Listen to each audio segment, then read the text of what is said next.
साथियों, कहानी व्यक्ति के तर्क के अनुसार है। कुछ लोग पक्षियों के लिए आग्नेयास्त्र बचाते हैं और कुछ लोग पक्षियों के लिए पानी बचाते हैं। उस व्यक्ति से कभी झूठ मत बोलो जो तुम्हारे झूठ पर भरोसा करता है। दुनिया की बेइज्जती से कभी मत फूलो। अज्ञात लोग हीरे को भी कांच का बना हुआ समझते हैं। सच्चा रिश्ता एक अच्छी किताब की तरह होता है। चाहे वह कितना भी पुराना हो जाए, शब्द नहीं बदलते। सफलता के द्वार केवल उन लोगों के लिए खुलते हैं जिनमें उन्हें ठोकने की हिम्मत होती है। जो लोग संयम दिखाते हैं वे या तो जीतते हैं या सीखते हैं। जीवन में एक दूसरे की तरह होना जरूरी नहीं है, एक दूसरे के लिए होना जरूरी है। नमस्ते साथियों, नमस्ते दोस्तों। बुद्धा ब्लेस्ड लिविंग चैनल में आपका फिर से स्वागत है, जहां हम आंतरिक शांति और खुशी का मार्ग तलाशते हैं। यदि आप यहां नए हैं तो हमारे बढ़ते परिवार में शामिल होने के लिए चैनल सब्सक्राइब करें और घंटी बजाना न भूलें। एक अमीर व्यापारी और एक बदकिस्मत आदमी की कहानी। साथियों, यह कहानी एक जानवर को भी इंसान बना सकती है। जो व्यक्ति पत्थर की तरह थोड़ी भी दया दिखाएगा, उसके आंसू निकल आएंगे। जिस बदकिस्मत आदमी को व्यापारी ने उसके राजमहल से एक रात पहले सुरक्षा नहीं दी, उस बदकिस्मत आदमी ने व्यापारी के साथ कैसा व्यवहार किया, इस कहानी से समझिए। साथियों, यह कहानी अत्यंत शिक्षाप्रद, सार्थक और उपयोगी है। मैं आपसे अनुरोध करता हूँ कि आप इस कहानी को कहानी के अंत में अवश्य पढ़ें। तब तक हमारे साथ बने रहें। नमस्कार साथियों, बुद्ध स्टोरी न्यू चैनल में आपका हार्दिक स्वागत है। एक शहर में एक बहुत अमीर वित्त प्रबंधक रहता था। उसके पास इतना धन था कि उसने अपने भ्रमण के लिए कई राजसी महल जैसे घर बनवा रखे थे। उसके पास कई कर्मचारी और उसकी सरकार के लिए कई प्रकार की सुविधाएं थी। यदि वित्त प्रबंधक को विभिन्न महलों के बीच जाना होता तो वह घोड़े पर जाता। वित्त प्रबंधक की बात पूरे शहर में फैली हुई थी और इस वजह से उसे कई यात्राओं पर जाना पड़ता था, लेकिन वित्त विशेषज्ञ काम के सिलसिले में इन यात्राओं पर अकेला ही जाता था। वह अपने साथ कोई कर्मचारी या अन्य व्यक्ति नहीं ले जाता था। इन यात्राओं के दौरान उसे अक्सर घने जंगलों से गुजरना पड़ता था और किसी होटल में रुकना पड़ता था। एक बार किसी समय व्यापारी शाम के समय अपने महल के सामने टहल रहा था। तभी अचानक उसके सामने एक घोड़ा आता दिखाई दिया। एक बुजुर्ग व्यक्ति आता हुआ दिखाई दिया। उस बुजुर्ग व्यक्ति के कपड़े बहुत फटे हुए और पुराने थे। वह अपने सिर पर एक गठरी उठाए हुए था। व्यापारी को देखते ही बुजुर्ग व्यक्ति ने अपना बैग जो उसके जिम्मे था उतारकर नीचे रख दिया।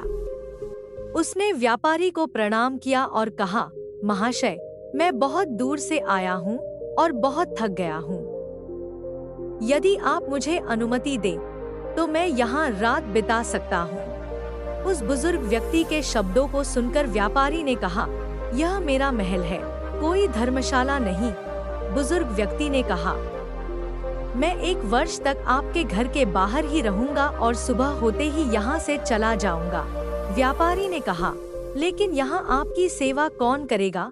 बुजुर्ग व्यक्ति ने कहा, मुझे वास्तव में कुछ नहीं चाहिए, इसलिए आपकी सेवा करने की आवश्यकता है। विक्रेता ने कहा, हमें क्या पता कि तुम्हारा क्या पता है। हमें एक आदमी यहाँ रख देना चाहिए जो पूरी शाम तुम पर नजर रखे।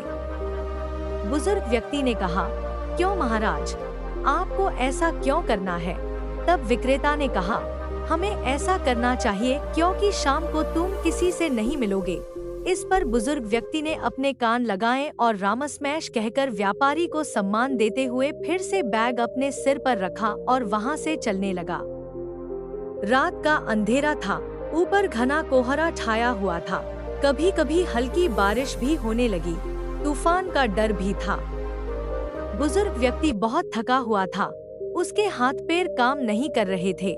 उसके लिए चलना मुश्किल हो रहा था, लेकिन व्यापारी के इन कठोर भावों ने उसे इतना परेशान कर दिया था कि उसने अब किसी भी शहरवासी के पास जाकर आराम करना छोड़ दिया था।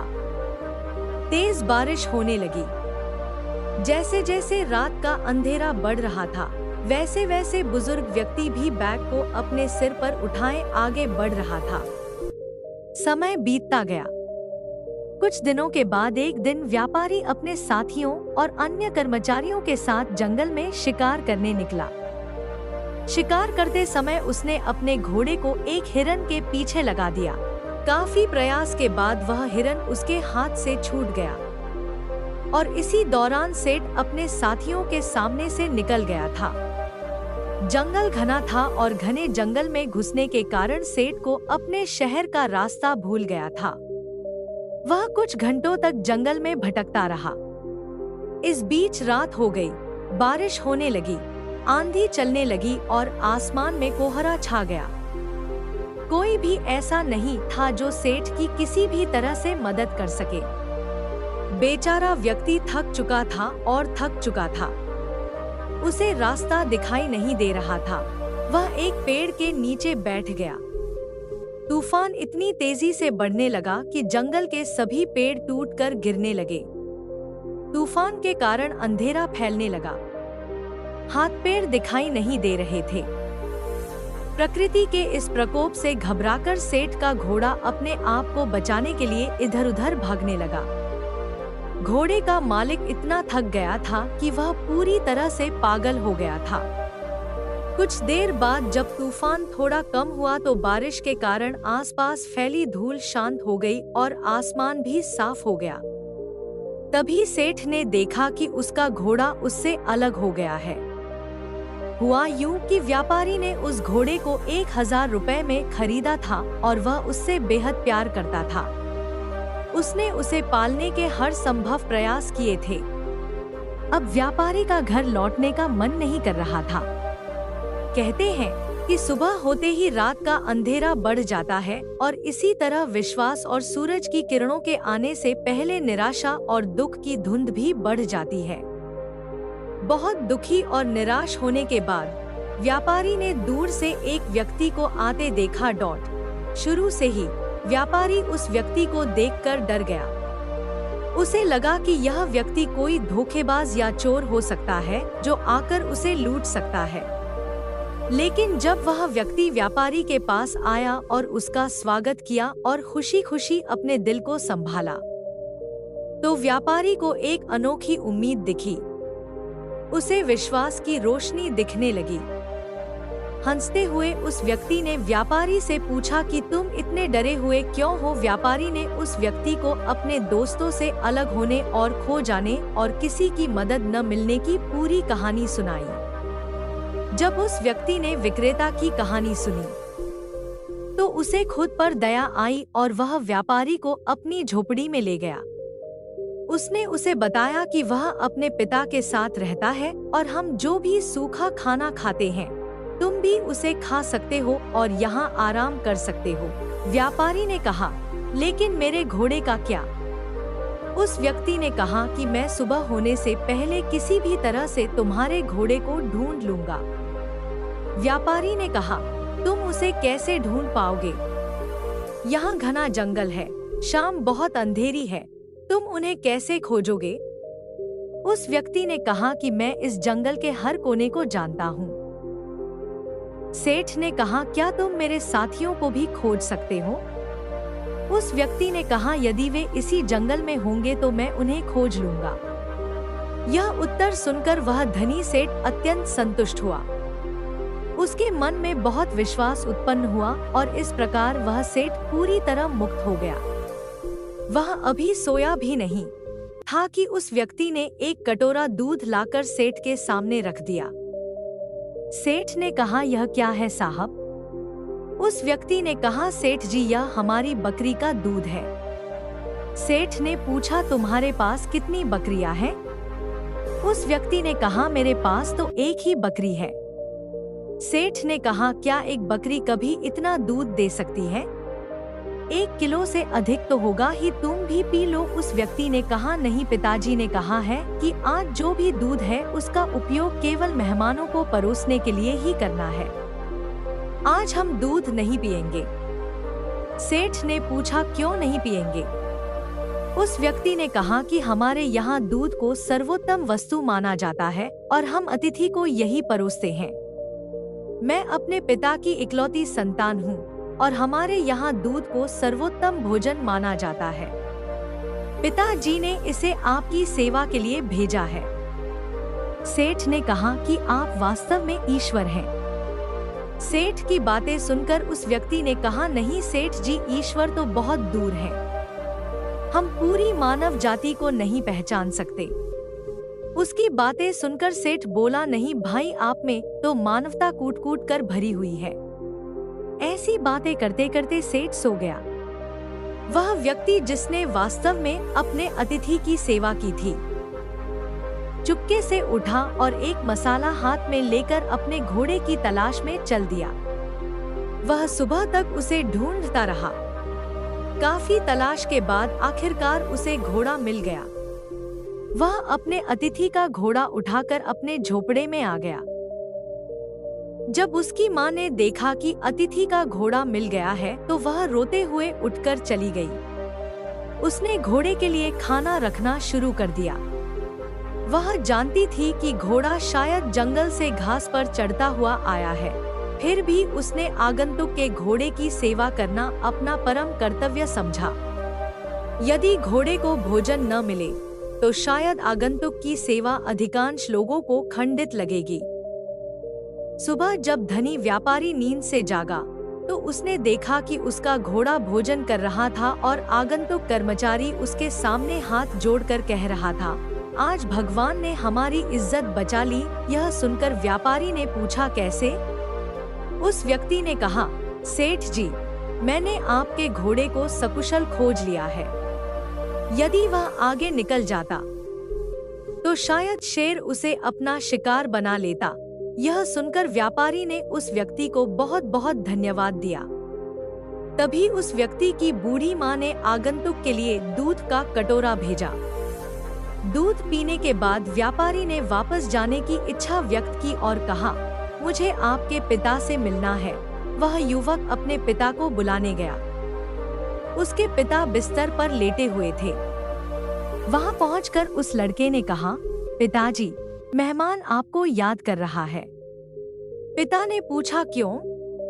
लड़के ने कहा कि उसे होश में आने की जरूरत है। पिता ने कहा, उसे कुछ दिन और रुकने की सलाह दो।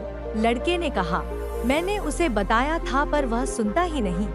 पिता ने कहा, ठीक है, तो फिर उसे उसके घर छोड़ दो। लड़के ने कहा, जाने से पहले उसे तुमसे मिलना है। पिता ने कहा, बेटा, अगर मैं उससे न मिलूं तो अच्छा रहेगा। अपने पिता के मुंह से ऐसी बातें सुनकर लड़के को थोड़ा झटका लगा। उसने अपने पिता के सामने मुंह से एक शब्द भी नहीं कहा था। आज वह अपने पिता को इस तरह देखने लगा जैसे उसकी आंखों में कोई शब्द ही न लिखा हो। पिता ने बच्चे का प्रश्न पढ़ा और उसे कोमलता से समझाना शुरू किया। बेटा, तुम्हें शायद यह पूछना चाहिए कि मैं इस तरह से मेहमान से दूर रहकर उसका अपमान क्यों कर रहा हूँ। वास्तव में जैसा कि मेरे लिए स्वाभाविक होगा। भावनाएं। पिता की बात सुनकर बालक बोला, पिताजी, मैं इस उपेक्षा में सम्मान की भावना को समझ नहीं पाया। पिता बोले, कृपया मुझे स्पष्ट कीजिए कि इसमें विशेष कष्टदायक बात क्या है। पिता ने कहा कि यह एक व्यर्थ की घटना है जिसके बारे में मैं नहीं बताना चाहता। बालक ने कहा कि मुझे क्या चाहिए कि मैं आपके बारे में अतिथि को बता दूं। पिता ने कहा कि पिताजी बूढ़े हैं और साथ ही थके हुए भी हैं। वे बिस्तर से उठकर चल नहीं सकते, इसलिए उनका बाहर निकलना कठिन है। बालक ने अपने पिता का संदेश व्यापारी को सुनाया। यह सुनकर सेठ ने कहा, मैं ऐसे महान व्यक्ति से मिले बिना इस पवित्र स्थान से कैसे लौट सकता हूँ, जिसके घर में खोए हुए लोगों को सही रास्ता दिखाया जाता है। जहां आगंतुकों को उनके पूरे जीवन के साथ पेश किया जाता है, जहां रिश्तेदार अज्ञात आगंतुक के घोड़े को खोजने के लिए अपने जीवन को खतरे में डालते हैं, और जहां घर की गृहिणी आगंतुक के घोड़े की देखभाल करने के लिए अपना भोजन स्वयं तैयार करती है। मेरे जीवन को आपके पिता के दर्शन मात्र से सफलता मिल सकती है। सेठ के बेटे ने यह संदेश अपने पिता को दिया। अब क्या किया जा सकता था? उसे सेठ के सामने आना पड़ा। सेठ ने उसे देखते ही पहचान लिया कि यह वही सामान्य थका हुआ आदमी है जो कुछ दिन पहले अपने सिर पर एक डंडा लेकर उसके महल के सामने आया था। उसने एक रात के लिए आश्रय मांगा था और सेठ ने उसे अपराधी भी कहा था। इस बुजुर्ग व्यक्ति ने अपने उपद्रव में कितना दुष्टतापूर्ण व्यवहार किया। अपनी मानवता दिखाकर सेठ का हृदय पूरी तरह बदल गया। धनी सेठ ने दृढ़ता से अपने पिता से कहा। वह बुजुर्ग व्यक्ति से उसके दुर्व्यवहार के लिए क्षमा करने लगा। बुजुर्ग व्यक्ति ने कहा कि आपकी तरफ से सॉरी कहने में कोई संदेह नहीं है, क्योंकि मैं उस पुराने प्रकरण को याद करके आपको बाहर नहीं लाना चाहता था। मैं आपके अनुरोध को अस्वीकार नहीं कर सकता था, इसलिए मुझे यहाँ आना पड़ा। इससे आपको ठेस पहुँच सकती थी, इसलिए मुझे आपसे क्षमा मांगनी चाहिए। सेठ ने कहा कि आपका चरित्र कितना असाधारण है। यह कहते हुए धनी सेठ उस बुजुर्ग व्यक्ति के चरणों में गिर पड़ा। उसकी आंखों से क्षमा के आंसू बह रहे थे। उसके होठ कांप रहे थे, मानो वह कह रहा हो कि इस बुजुर्ग व्यक्ति की झोपड़ी राजघरानों से भी ऊंची है, क्योंकि यहाँ इंसानियत रहती है। इसके बाद सेठ सुरक्षित अपने घर वापस आ गया।